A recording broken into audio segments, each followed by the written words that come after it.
Welcome to episode 29 of Randall Vision. I'm your host, Randall.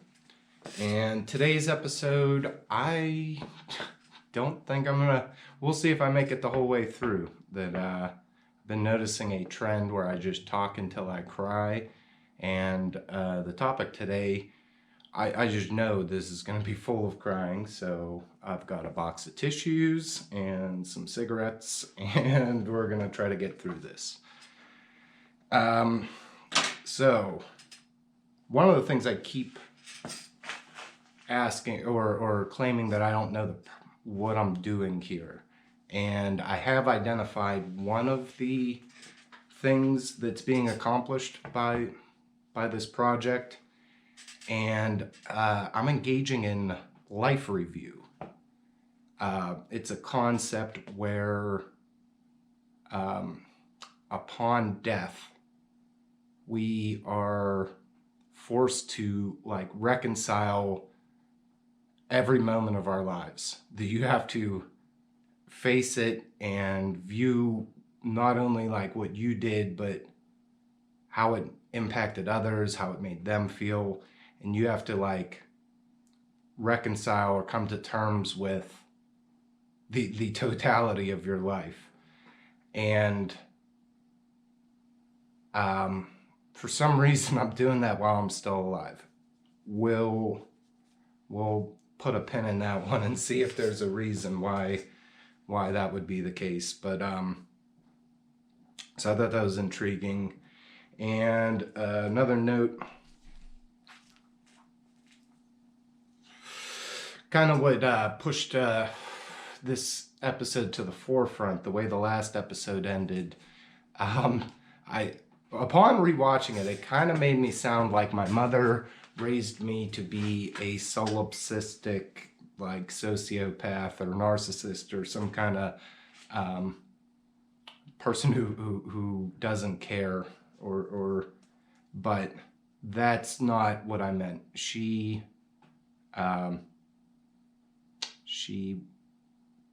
never cared about the negative opinions of others. She was, comfortable. Well, anyhow, we'll get to that a little later. But yeah, she did not raise me to be a jerk. That's on me. That was me goofing things up. But so for the audience that isn't me, you may have surmised by now, I don't think I've explicitly stated that my mother did pass away years ago, and apparently I haven't worked through all that. I haven't processed that because just the thought of her can bring me to tears. So today I'm going to discuss things surrounding that, and we'll see if that helps me on the other side.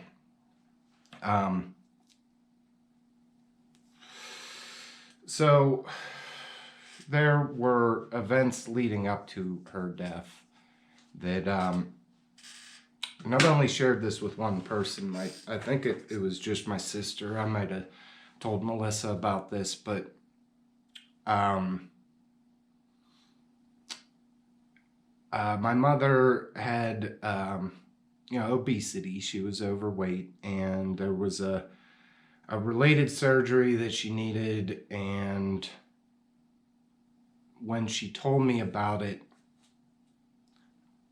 I saw the dark cloud roll in, and I knew it wasn't good, but I kept my mouth shut. I'm not clairvoyant. I don't know the future. But I knew something was up. And instead of saying, hey, Mom, maybe you want to rethink getting this surgery done or anything, I just went along with it because something inside of me told me that you don't interfere with that kind of thing. You don't meddle with the cycle.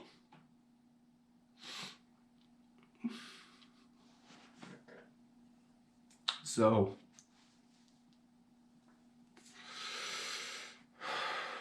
she, the day came to get her surgery, and she got it. And I was able to talk to her a couple of times in the following days on the phone, but she wasn't like rebounding well. And then I got a call one day that she had contracted sepsis and that I needed to go to the airport and fly out to Colorado from Pittsburgh because she was on life support, and we were gonna take her off. So within 20 minutes of that phone call, I was on my way to the airport.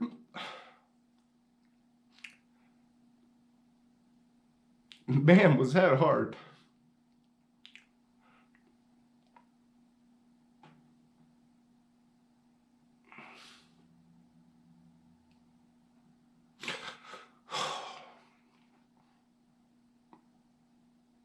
I'm not sure if it was one flight or two, but at one point on the plane, I was crying. The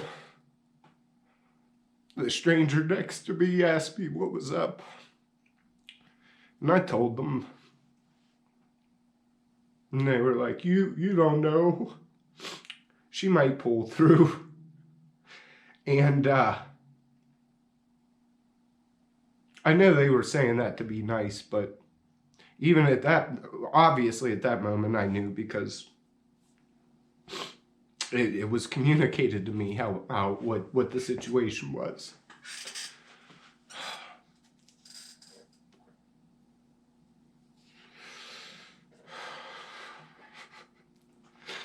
So I show up at the hospital in Denver. It was a children's hospital. I guess that's what, where they had the specialists for her. I don't know if she's transferred there. I don't. But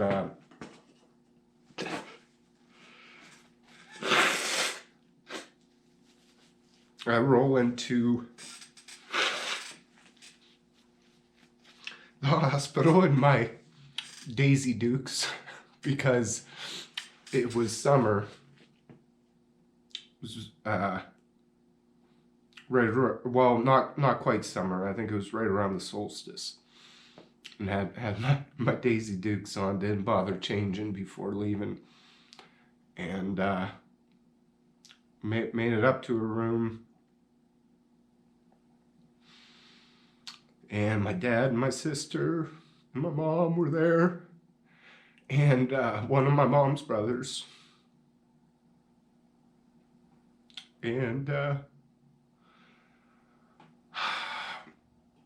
I was the last one to show up, I think, and when we were all there, we let her go together.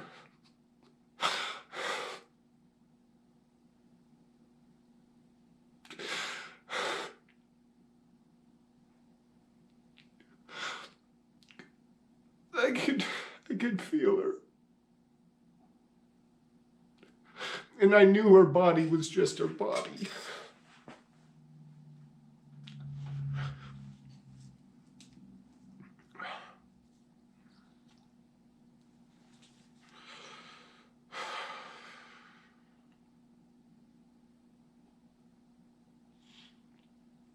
She wasn't the only person in the ICU that night.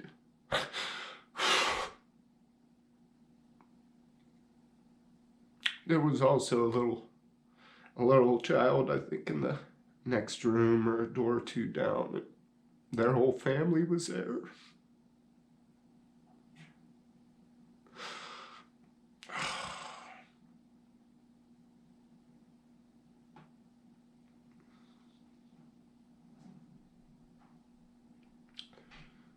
So she passed, and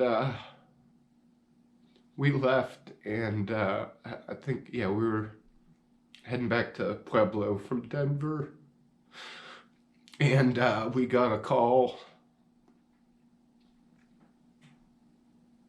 about organ transplants, and we immediately agreed to all avail, whatever they wanted they could use, and they also asked if we were interested in an autopsy. Hold on.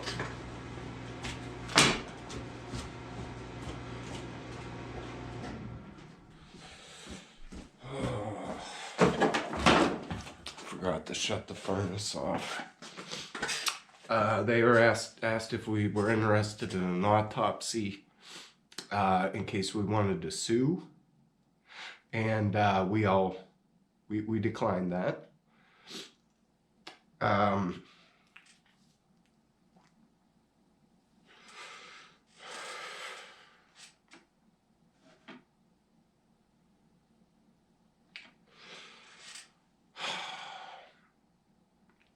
And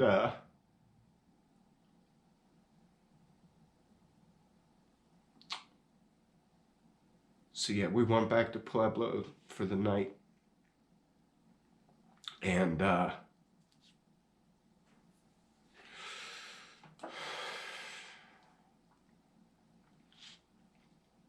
didn't drink.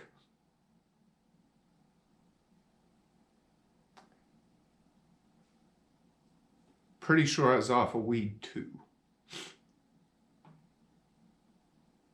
That would have been a very convenient excuse to relapse. And I just faced it the way I could in the moment. And so I've talked a lot about me not experiencing emotions like a regular person. And also at this time, I'm pretty sure I was in the depths of solipsism, but it was hard then. I think had I not been solipsistic, I certainly would have relapsed. There's no doubt. Like if I would have felt those emotions like a well-adjusted person, I don't think I would have been able to cope at the time.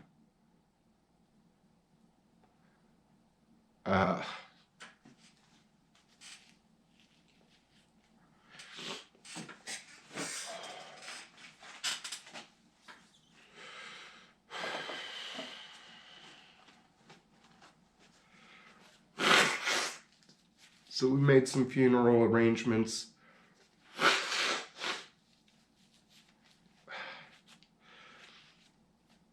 She was cremated.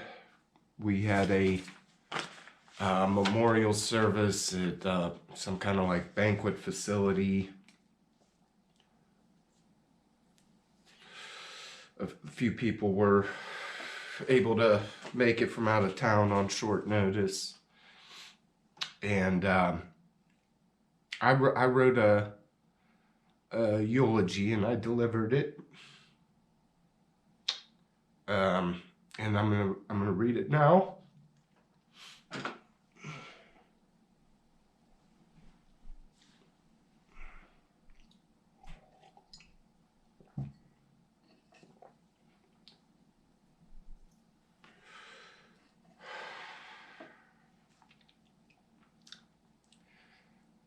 Google defines eulogy as a speech or piece of writing that praises someone or something highly, typically someone who has just died. A pet peeve of mine is when at a funeral, people pretend a person was great just because he or she passed away. A principle I believe in above all others is honesty. I'm sure this is largely on account of both of my parents being honest people. To not acknowledge someone for who they were is a disservice to their memory. Death is not an excuse to whitewash someone's legacy. With all that said,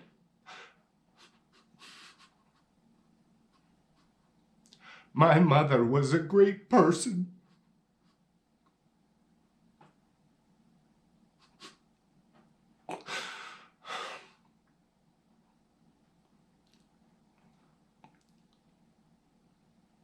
I could rattle off a list of the things she loved to do and the way she behaved. I could go into great detail about all these different aspects. There are countless examples of her unique brand of integrity. There is one thing about her that I prefer to focus on at this moment. Alongside the honesty that I gained from her and my father, the following is the essential characteristic that I gained from her. She was an individual. She possessed a strength, confidence, and intelligence that allowed her to formulate her own opinions. She had little to no concern for the scrutiny of others. She had her own preferences and passions. She lived life on her own terms, not those dictated by society. Offbeat was the name of one of her favorite magazines. This is a great word to use to describe who she was as a person. Offbeat. By her example, I learned that I was free to choose who I developed into throughout the stages of my life. I am deeply grateful for that. Mom, I love you. I will miss you for the rest of my life. I will never forget you.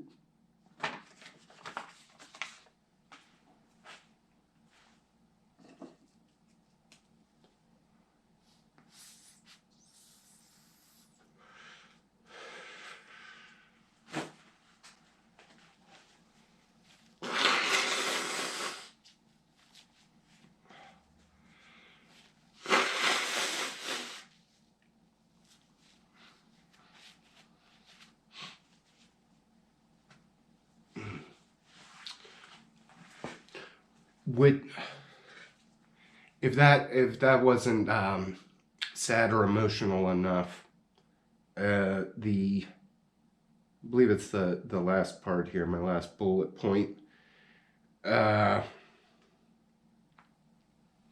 This summer I snapped out of solipsism, and there was like ripples throughout my existence, and one of the things that was most shocking that occurred when that happened, whenever I realized that the world was real and people were real, there would be occasions where I would like actually feel full, deep, rich emotions. And one of those, I was in the kitchen alone, and I looked over at the fridge and I saw a card. And I took a look at it, and it was just like a little letter from my mom, like a blank greeting card, and she filled it in. And it was congratulating me on 1 year of sobriety. And she said she was proud of me. And when I read that, I missed her. And I missed her in such a way that made me feel like that was the very first time I had ever missed her. Like, I'm pretty sure, you know, she had been gone for 5 years, and it dawned on me that I never actually missed her, because to me she wasn't really gone, because in solipsism you are everything. You are the universe or whatever, and it's all an illusion or fantasy or whatever. But when I came back to Earth and things were real, it was like, oh fuck, my mom died, and I just noticed now. And man, that might have been the ugliest cry of my life. Like, I've cried a good bit on camera here, but that one took the cake.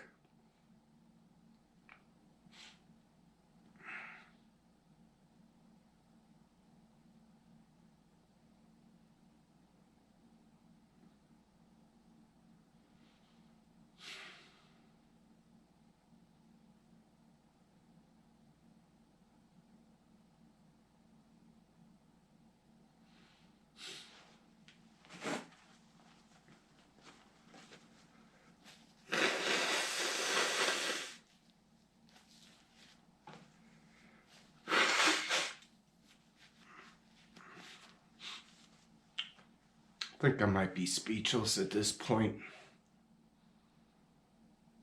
Feels good.